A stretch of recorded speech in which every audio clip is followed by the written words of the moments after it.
केदारनाथ धाम की वह रहस्यमयी पुकार, एक गुमनाम संत की अमर यात्रा। केदारनाथ धाम, वह स्थान जहां प्रकृति और परमात्मा दोनों एक साथ सांस लेते हैं। उत्तराखंड की ऊंची चोटियों पर स्थित यह ज्योतिर्लिंग भगवान शिव का पावन धाम है, जहां पहुंच पाना ही किसी तप से कम नहीं। लेकिन आज जो कहानी मैं आपको सुनाने जा रहा हूं, वह किसी आम यात्री की नहीं है। यह कहानी है एक गुमनाम साधु की, जिनकी रहस्यमयी उपस्थिति और अद्भुत अंतर्ध्यान ने केदारनाथ में वर्षों पहले एक चमत्कार को जन्म दिया। यह बात है लगभग 1972 की। उस समय केदारनाथ यात्रा उतनी सुलभ नहीं थी। न सड़कों की अच्छी व्यवस्था थी, न संचार के माध्यम। हर वर्ष की भांति उस वर्ष भी केदारनाथ धाम में यात्रा शुरू हुई। हजारों श्रद्धालु पहुंचे, लेकिन एक यात्री ऐसा था जिसे कोई जानता नहीं था, पर उसकी उपस्थिति सबको अनुभव हो रही थी। केदारनाथ मंदिर के मुख्य पुजारी पंडित नयनाथ जी ने एक दिन सुबह सुबह मंदिर के द्वार पर एक गेरुए वस्त्रधारी साधु को देखा। लंबा कद, गहरी आंखें, लेकिन चेहरा तेज से भरा हुआ। साधु ने धीरे से कहा, भोलेनाथ का बुलावा आया है, अब मैं भीतर जाना चाहता हूँ। पुजारी ने विनम्रता से कहा, बाबा, द्वार अभी नहीं खुले हैं, आप दर्शन समय पर आइए। साधु मुस्कराया और एक पत्थर पर बैठ गया। तभी से वह साधु मंदिर के बाहर ही बैठा रहता, न किसी से भोजन मांगता, न कुछ कहता। लेकिन जैसे जैसे दिन बीते, मंदिर के सेवकों ने अजीब बातें महसूस की।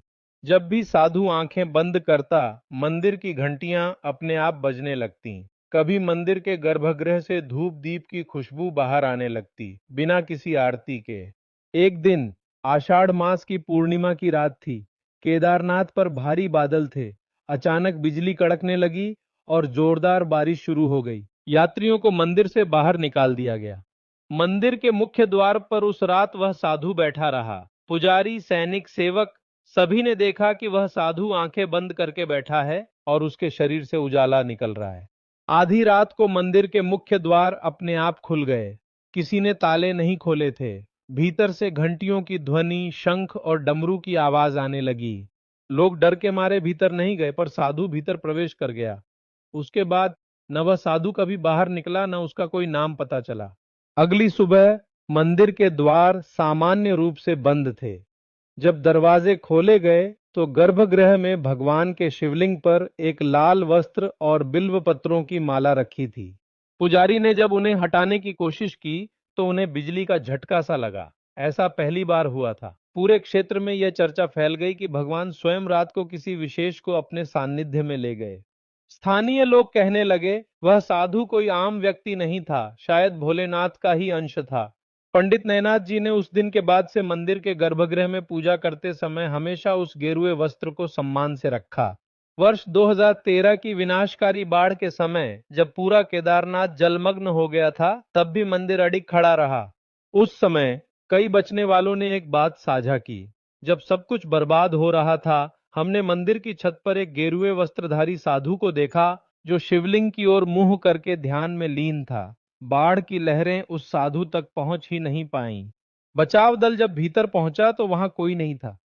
2017 में गौरीकुंड के पास रहने वाले एक वृद्ध ने बताया, मैंने उस साधु को 1972 में देखा था। वह एक बार मेरी कुटिया में आया था। उसने कहा था, जब संकट आएगा तब मैं पुनः प्रकट होऊंगा।